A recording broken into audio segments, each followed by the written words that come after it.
上一集我哋講咗寬頻嘅基本概念，但你有冇諗過，你屋企嘅寬頻到底係用光纖、銅線定5G？呢三種上網方式速度差好遠，價錢都唔同。今日我會逐個講解，幫你搞清楚邊種最適合你。首先講光纖寬頻，英文叫 Fiber。光纖嘅原理係將數據轉成光信號，喺玻璃纖維入面傳送。因為用光速傳輸，所以延遲極低，速度極快，而且唔受電磁干擾。光纖嘅優點好多，速度最快，可以去到100Mbps 到2000Mbps， 延遲最低，只有1到5毫秒。信號穩定，唔受距離影響，唔受天氣或者電器干擾。上下載速度可以做到對稱，但光纖都有缺點，要拉線入屋安裝比較複雜，舊樓同村屋未必有覆蓋。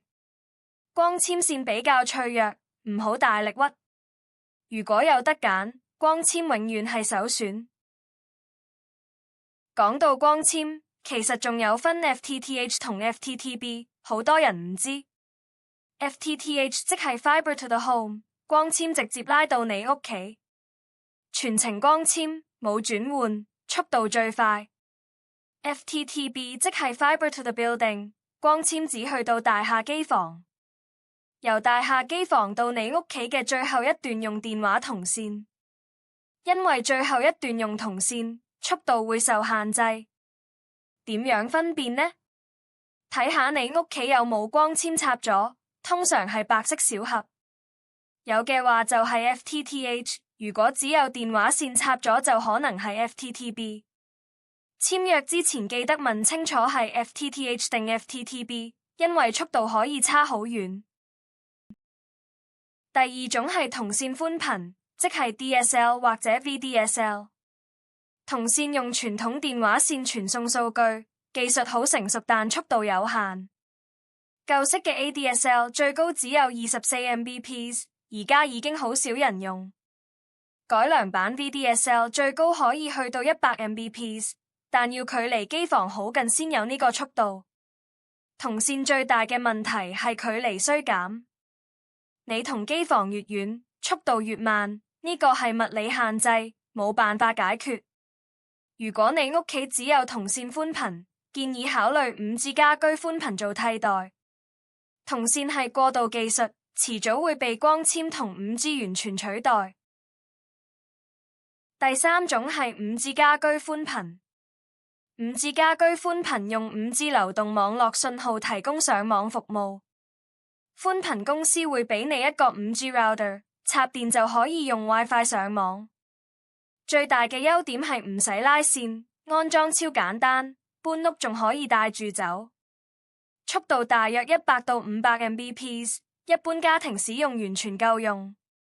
但缺點係速度受信號強度影響，高峰時間可能會慢，延遲比光纖高，大約10到30毫秒。天氣差亦可能影響信號。5G 家居寬頻最適合村屋、唐樓冇光纖覆蓋嘅地方，或者租屋唔想拉線、經常搬屋嘅人。如果你屋企裝唔到光纖，5G 係最好嘅替代方案。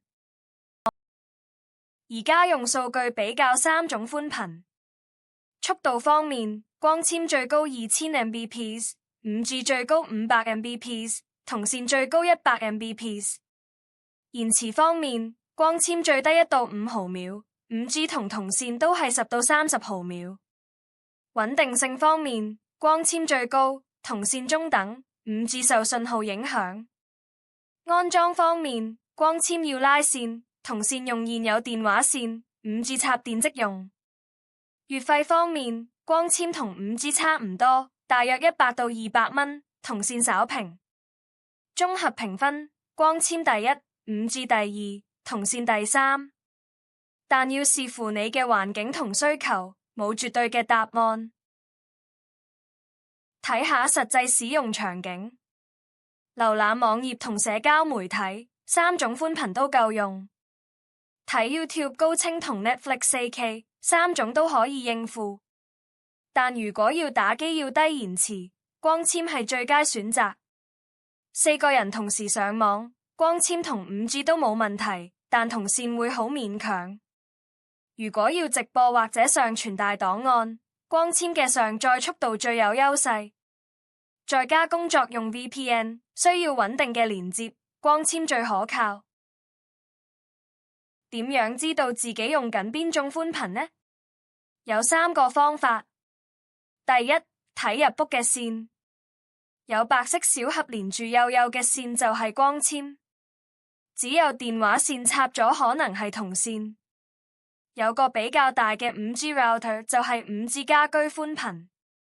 第二，睇你嘅合約或者賬單，上面會寫明係咩類型。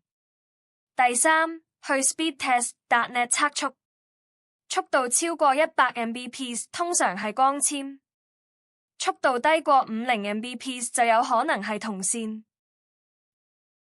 我應該揀邊種呢？根據你嘅情況做選擇。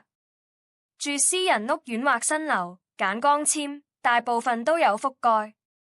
住舊樓或唐樓，先查有冇光纖覆蓋，冇嘅話考慮 5G。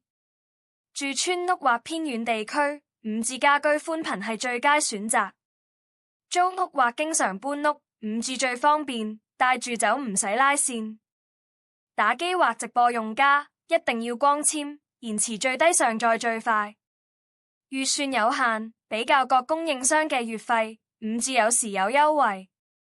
記住，冇最好嘅寬頻，只有最適合你嘅寬頻。簽約之前一定要查清楚你屋企有咩覆蓋，去各大寬頻公司嘅網站輸入地址就可以查到。HKBN 去 hkbn.net，HKT 去 hkt.com，SmarTone 去 smartone.com， 中國移動去 hk.chinamobile.com， 仲可以去通訊局 OFCA 嘅網站查詢。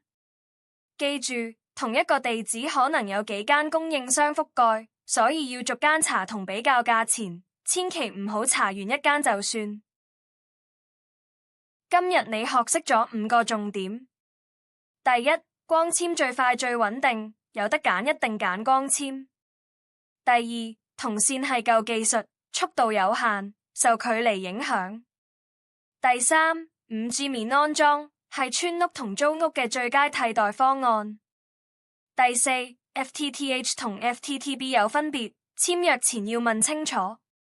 第五，根據自己情況揀，冇最好，只有最適合。揀啱寬頻，上網體驗差天共地。下一條片我會詳細講解 Mbps 到底係咩意思，教你點樣睇網速同判斷自己需要幾快嘅寬頻。記得訂閱寬頻教室 HK， 冚埋個鐘仔，我哋下條片見。